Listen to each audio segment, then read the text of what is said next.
നമസ്കാരം, നിങ്ങൾക്കെല്ലാവർക്കും 1 സെക്കൻഡ് മീഡിയയുടെ ഒരു പുതിയ ഇൻഫർമേറ്റീവ് വീഡിയോയിലേക്ക് ഒരിക്കൽ കൂടി സ്വാഗതം. അപ്പോൾ നമ്മൾ ഇന്നത്തെ ഈ വീഡിയോയിൽ ഫോൺ പേ എന്ന ആപ്ലിക്കേഷനിൽ എങ്ങനെ നമുക്ക് അനായാസമായിട്ട് അക്കൗണ്ട് ഓപ്പൺ ചെയ്യാൻ സാധിക്കും എന്നാണ് ഈ വീഡിയോയിൽ പറയാൻ പോകുന്നത്.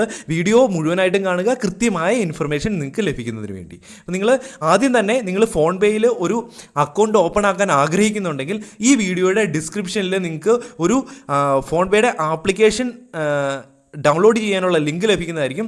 ആ ലിങ്കിൽ ക്ലിക്ക് ചെയ്ത് ഓപ്പൺ ആക്കുക.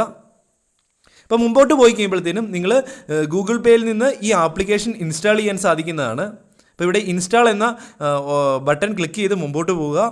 അപ്പോൾ ഇവിടെ ഞാൻ ഇൻസ്റ്റാൾ ചെയ്തിട്ടുണ്ട്. അതിനുശേഷം ആപ്ലിക്കേഷൻ ഓപ്പൺ ചെയ്യുക. അപ്പോൾ ആപ്ലിക്കേഷൻ ഓപ്പൺ ആയി വന്നിട്ടുണ്ട്. അപ്പോൾ ആദ്യം തന്നെ നിങ്ങൾ ചെയ്യേണ്ടത് നിങ്ങളുടെ മൊബൈൽ നമ്പർ ഇവിടെ എൻ്റർ ചെയ്ത് കൊടുക്കുക. അപ്പോൾ മൊബൈൽ നമ്പർ എൻ്റർ ചെയ്ത് കൊടുക്കുമ്പോൾ തീർച്ചയായിട്ടും ഓർത്തിരിക്കുക, ആ മൊബൈൽ നമ്പർ നിങ്ങളുടെ ഏത് മൊബൈലാണോ ഉള്ളത് ആ മൊബൈലിൽ ഉണ്ടായിരിക്കണം. അതുപോലെ തന്നെ നിങ്ങളുടെ ആ മൊബൈൽ നമ്പർ നിങ്ങൾ ഏത് ബാങ്ക് അക്കൗണ്ട് ആണോ ഫോൺ പേ ആയിട്ട് ലിങ്ക് ചെയ്യിക്കാൻ ആഗ്രഹിക്കുന്നത് അതും തമ്മിൽ ലിങ്ക് ആയിട്ടുള്ള മൊബൈൽ നമ്പർ മാത്രം ഇവിടെ എൻ്റർ ചെയ്ത് കൊടുക്കുക. അപ്പോൾ മൊബൈൽ നമ്പർ ഇവിടെ കൃത്യമായിട്ട് എൻ്റർ ചെയ്ത് കൊടുക്കുക. അതിനുശേഷം പ്രൊസീഡ് എന്ന് ക്ലിക്ക് ചെയ്ത് കൊടുക്കുക. അപ്പോൾ നിങ്ങളുടെ മൊബൈൽ നമ്പറിലേക്ക് ഒരു OTP വരുന്നതായിരിക്കും. ആ OTP ഓട്ടോമാറ്റിക് ആയിട്ട് ഇവർ ആക്സസ് ചെയ്തിട്ട് നമ്മുടെ ഫോൺ പേയുടെ ഹോം പേജിലേക്ക് കയറി വരുന്നതായിരിക്കും. അപ്പോൾ കുറച്ച് വെയിറ്റ് ചെയ്യുക. അപ്പം അതിനുശേഷം നമ്മൾ ആദ്യം തന്നെ ചെയ്യേണ്ടത് നമ്മുടെ ബാങ്ക് അക്കൗണ്ട് ഈ ഫോൺ പേയുടെ ആപ്ലിക്കേഷനുമായിട്ട് ലിങ്ക് ചെയ്യിപ്പിക്കുകയാണ് വേണ്ടത്. അതിനുവേണ്ടി ഇവിടെ ആഡ് ബാങ്ക് അക്കൗണ്ട് എന്ന ഓപ്ഷനുണ്ട്, അതൊന്ന് ക്ലിക്ക് ചെയ്ത് കൊടുക്കുക. അപ്പം നമുക്ക് നമ്മുടെ ഏതാണോ നമ്മുടെ ബാങ്ക്, അപ്പോൾ സ്റ്റേറ്റ് ബാങ്ക് SBI ആണെങ്കിൽ SBI, HDFC ബാങ്ക് ആണെങ്കിൽ HDFC ബാങ്ക്, ഏതാണോ ബാങ്ക് ആ ബാങ്ക് ഇവിടെ താഴെ നിന്ന് സെലക്ട് ചെയ്ത് കൊടുക്കുക. ഇപ്പോൾ എൻ്റെ സ്റ്റേറ്റ് ബാങ്ക് ആണ്, സ്റ്റേറ്റ് ബാങ്ക് ഓഫ് ഇന്ത്യ ആണ്, അതുകൊണ്ട് ഞാൻ SBI സെലക്ട് ചെയ്ത് കൊടുത്തു. അപ്പം അത് കഴിഞ്ഞിട്ട് നിങ്ങളോട് ഇവിടെ നിങ്ങളുടെ മൊബൈലിൽ 2 സിം ഉണ്ടെങ്കിൽ ഇവിടെ നിങ്ങൾ സെലക്ട് ചെയ്യാൻ പറയും. എൻ്റെ മൊബൈലിൽ 2 സിം ഉണ്ട്. അപ്പം നിങ്ങളുടെ 2 സിം ഉണ്ടെങ്കിൽ ഏത് സിമ്മാണോ നിങ്ങൾ ഇതുമായിട്ട് ലിങ്ക് ചെയ്യിപ്പിക്കാൻ ആഗ്രഹിക്കുന്നത് അതിവിടെ സെലക്ട് ചെയ്ത് കൊടുക്കുക. ഞാനിവിടെ ഐഡിയയുടെ സിമ്മാണ്, വോഡാഫോൺ ഐഡിയയുടെ സിമ്മാണ് എനിക്ക് കണക്ട് ചെയ്യേണ്ടത്. അതുകൊണ്ട് VI ഇന്ത്യ എന്നുള്ളത് സെലക്ട് ചെയ്ത് കൊടുത്ത് കണ്ടിന്യൂ ക്ലിക്ക് ചെയ്ത് കൊടുത്തു. ഇപ്പം നിങ്ങൾ ഇത്രയും സെലക്ട് ചെയ്ത് കഴിയുമ്പോഴത്തേനും നിങ്ങൾക്ക് കുറച്ച് സമയത്തിനുള്ളിൽ നിങ്ങളുടെ അക്കൗണ്ടും മൊബൈൽ നമ്പറും തമ്മിലൊന്ന് ചെക്ക് ചെയ്യുന്നതായിരിക്കും. അതിനുശേഷം അടുത്ത പേജിലേക്ക് പോകുന്നതായിരിക്കും. അപ്പോൾ അടുത്ത പേജിലേക്ക് പോകാൻ എന്തെങ്കിലും പ്രോബ്ലംസ് തോന്നുന്നുണ്ടെങ്കിൽ വീണ്ടും ഒന്നും കൂടി ഈ കഴിഞ്ഞ സ്റ്റെപ്പ് ഒന്നും കൂടെ പുറകോട്ട് വന്നിട്ട് വീണ്ടും ഒന്നും കൂടെ അപ്ലൈ ചെയ്യുക. അപ്പം ഓട്ടോമാറ്റിക്കായിട്ട് ഈ അക്കൗണ്ടും മൊബൈൽ നമ്പറും തമ്മിൽ ലിങ്ക് ആകുന്നതായിരിക്കും.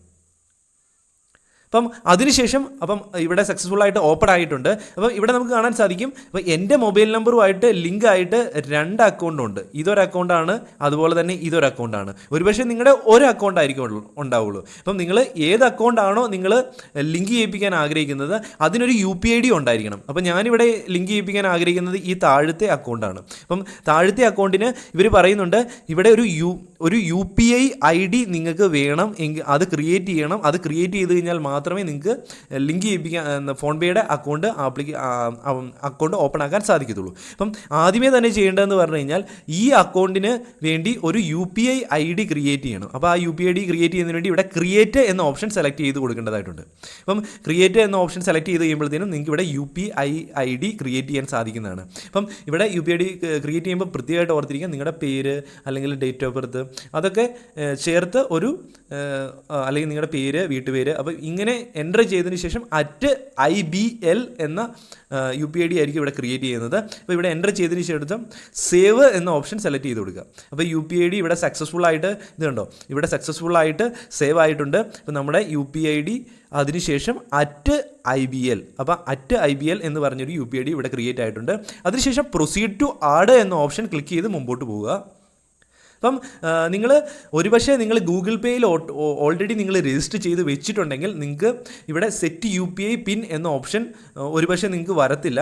അതല്ല നിങ്ങൾ ഗൂഗിൾ പേ ഒന്നും ഉപയോഗിക്കുന്നവരല്ല എങ്കിൽ തീർച്ചയായിട്ടും ഒരു UPI പിന്നും കൂടെ ക്രിയേറ്റ് ചെയ്യേണ്ടതായിട്ടുണ്ട്. അതായത് നിങ്ങൾ ഏതൊരു വ്യക്തിക്ക് എമൗണ്ട് ട്രാൻസ്ഫർ ചെയ്യുന്ന സമയത്തോ അല്ലെങ്കിൽ എന്തെങ്കിലും ബിൽ പേയ്മെൻറ്റ് ചെയ്യുന്ന സമയത്തോ അല്ലെങ്കിൽ നിങ്ങൾ ആപ്ലിക്കേഷൻ ലോഗിൻ ചെയ്യുന്ന സമയത്തോ ഈ UPI പിൻ ഉപയോഗിച്ചായിരിക്കും നിങ്ങൾ ലോഗിൻ ചെയ്യുന്നത്. അതപ്പോൾ സെക്യൂർ ആയിട്ട് വെക്കേണ്ട ഒരു പിന്നാണ്. അപ്പം തീർച്ചയായിട്ടും SBIയുടെ ഒക്കെ ചെയ്യുകയാണെങ്കിൽ ഒരു 6 അക്കമുള്ള ഒരു UPI പിൻ ഇവിടെ ക്രിയേറ്റ് ചെയ്യുക. അത് സെറ്റ് UPI പിൻ എന്ന് ക്ലിക്ക് ചെയ്ത് അപ്പോൾ നമുക്ക് ഇവിടെ സക്സസ്ഫുൾ ആയിട്ട് നമ്മുടെ അക്കൗണ്ട് ഓപ്പൺ ആയിട്ടുണ്ട്. അപ്പോൾ നമുക്ക് അത് ആദ്യം തന്നെ ഇതൊന്ന് ചെക്ക് ചെയ്ത് കൊടുക്കണം, നമ്മുടെ ഡീറ്റെയിൽസ് എല്ലാം കറക്റ്റായിട്ട് ഇത് അപ്ഡേറ്റഡ് ആയിട്ടുണ്ടോ എന്ന്. അതിനുവേണ്ടി നമുക്ക് ആദ്യം തന്നെ ചെയ്യേണ്ടതെന്ന് പറഞ്ഞു കഴിഞ്ഞാൽ നമ്മുടെ ഏതെങ്കിലും ഒരു സുഹൃത്തിന് ₹1 സെൻഡ് ചെയ്ത് നോക്കുക. അപ്പോൾ കൃത്യമായിട്ട് നമുക്ക് മനസ്സിലാവും നമ്മുടെ അക്കൗണ്ട് സക്സസ്ഫുൾ ആയിട്ട് ആക്ടിവേറ്റ് ആയിട്ടുണ്ടോ എന്ന്. അപ്പം ആദ്യം തന്നെ ഇവിടെ ഇത് കണ്ടോ, നമുക്കിവിടെ മൈ UPI ID എന്ന് പറഞ്ഞുകൊണ്ട് ഇവിടെ നമുക്ക് കാണാൻ സാധിക്കും നമ്മൾ ക്രിയേറ്റ് ചെയ്ത UPI ID. അപ്പം ആദ്യം തന്നെ ഇവിടെ 2 മൊബൈൽ നമ്പർ എന്ന ഓപ്ഷൻ സെലക്ട് ചെയ്ത് കൊടുക്കുക. അപ്പം ഇവിടെ ഈ 2 മൊബൈൽ നമ്പർ എന്ന ഓപ്ഷൻ സെലക്ട് ചെയ്ത് കഴിയുമ്പോഴത്തേനും നിങ്ങൾക്ക് ഇങ്ങനൊരു സെർച്ച് ബോക്സ് ലഭിക്കുന്നതായിരിക്കും. അപ്പോൾ ഇവിടെ നിങ്ങൾക്ക് ഒന്നെങ്കിൽ നിങ്ങളുടെ ഒരു സുഹൃത്തിൻ്റെ ഒരു മൊബൈൽ നമ്പർ എൻ്റർ ചെയ്ത് കൊടുക്കാം, അല്ലെങ്കിൽ ഏതൊരു സുഹൃത്തിനാണോ എമൗണ്ട് ട്രാൻസ്ഫർ ചെയ്ത് കൊടുത്ത് ഒന്ന് ചെക്ക് ചെയ്യേണ്ടത് അയാളുടെ പേര് ഇവിടെ എൻ്റർ ചെയ്ത് കൊടുക്കാം. അപ്പോൾ ഞാനിവിടെ പേരാണ് സെർച്ച് എൻ്റർ ചെയ്ത് കൊടുത്തത്. അഭിജിത്ത് എന്ന സുഹൃത്തിനാണ് എനിക്ക് പേ ചെയ്യേണ്ടത്. അതുകൊണ്ട് ഞാനിവിടെ അഭിജിത്ത് എന്ന് എൻ്റർ ചെയ്ത് കഴിയുമ്പോഴത്തേനും ഇവിടെ അഭിജിത്ത് എന്ന ആളുടെ പേര്, അതിൻ്റെ താഴെ മൊബൈൽ നമ്പർ, അപ്പോൾ ഈ കാര്യങ്ങളൊക്കെ ഒന്ന് ചെക്ക് ചെയ്യുക. അതിനുശേഷം ഇവിടെ ഇദ്ദേഹത്തിന് ഫോൺപേ ഉണ്ട്, അതുകൊണ്ടാണ് ഇവിടെ ഫോൺപേയുടെ ലോഗോ വന്നിരിക്കുന്നത്. അപ്പം ഈ ഒരു കോൺടാക്റ്റിൽ സെലക്ട് ചെയ്ത് കഴിയുമ്പോഴത്തേനും ഇയാളുടെ പ്രൊഫൈൽ ഓപ്പൺ ആയി വരുന്നതായിരിക്കും. അതിനുശേഷം നമുക്കിവിടെ സെൻഡ് ₹1 എന്നത് സെലക്ട് ചെയ്ത് കൊടുക്കുക. അപ്പം ഇവിടെ ₹1 സക്സസ്ഫുൾ ആയിട്ട് സെൻഡ് ആയതായിട്ട് കാണാൻ സാധിക്കും. ഇങ്ങനെ ഒരു ടിക്ക് മാർക്ക് വരുന്നതായിരിക്കും. അഭിജിത്തിന് സക്സസ്ഫുൾ ആയിട്ട് ₹1 സക്സസ്ഫുൾ ആയിട്ട് സെൻഡ് ആയിട്ടുണ്ട്. അപ്പം ഈ രീതിയിൽ നമുക്ക് നമ്മുടെ PhonePe application, PhonePe account open ആക്കാൻ സാധിക്കുന്നതാണ്. വളരെ അനായാസമാണ്, ഏതൊരു വ്യക്തിക്കും ഇത് അനായാസമായിട്ട് മൊബൈൽ നമ്പർ അതുപോലെ തന്നെ ബാങ്ക് അക്കൗണ്ട് ഇത്രയും ഡീറ്റെയിൽസ് ഉണ്ടെങ്കിൽ അനായാസമായിട്ട് ഓപ്പൺ ആക്കാൻ സാധിക്കുന്നതായിരിക്കും. അപ്പം നല്ലൊരു ആപ്ലിക്കേഷനാണ്. നമുക്ക് എവിടെ പോയി കഴിഞ്ഞാൽ, ഏതൊരു ഷോപ്പിൽ പോയി കഴിഞ്ഞാൽ നമുക്ക് QR കോഡ് ലഭിക്കുന്നതായിരിക്കും. അപ്പോൾ ആ QR കോഡ് ഉപയോഗിച്ച് നമുക്ക് ഈ ഫോൺപേ വഴിയും നമുക്ക് QR കോഡ് പേയ്മെൻറ്റ്സ് നടത്താൻ സാധിക്കുന്നതാണ്. അതുപോലെ എല്ലാത്തരം DTH അതുപോലെ തന്നെ മൊബൈൽ റീചാർജ് ഒരുപാട് ഓപ്ഷൻസ് ഈ ഫോൺപേയിൽ അവൈലബിൾ ആണ്. അപ്പോൾ തീർച്ചയായിട്ടും നിങ്ങൾക്ക് ഫോൺപേ കൺസിഡർ ചെയ്യാൻ സാധിക്കുന്നതാണ്, അക്കൗണ്ട് ഓപ്പൺ ആക്കാൻ സാധിക്കുന്നതാണ്. അപ്പം ഫോൺപേ അക്കൗണ്ട് ഓപ്പൺ ആക്കാനുള്ള ലിങ്ക് ഈ വീഡിയോയുടെ ഡിസ്ക്രിപ്ഷനിലുണ്ട്. അതുപോലെ തന്നെ വീഡിയോസ് ഇഷ്ടപ്പെടുന്നുണ്ടെങ്കിൽ തീർച്ചയായിട്ടും ലൈക്ക് ചെയ്യാൻ മടിക്കരുത്. നിങ്ങൾ പലപ്പോഴും വീഡിയോ കണ്ടിട്ട് പോകും, ഇഷ്ടപ്പെടും, പക്ഷേ എങ്കിലും ലൈക്ക് ചെയ്യുന്നില്ല. തീർച്ചയായിട്ടും ലൈക്ക് ചെയ്ത് കഴിഞ്ഞാൽ മാത്രമേ ബാക്കിയുള്ളവരിലേക്കും കൂടെ ഈ വീഡിയോ കൂടുതലായിട്ട് ഷെയർ ആവുള്ളൂ. അപ്പോൾ ഈ വീഡിയോ കണ്ട നിങ്ങൾക്ക് എല്ലാവർക്കും നന്ദി. അപ്പോൾ ഒരു പുതിയൊരു വീഡിയോ ആയിട്ട് ഉടൻ കാണുന്നവരെ good bye and Jai Hind.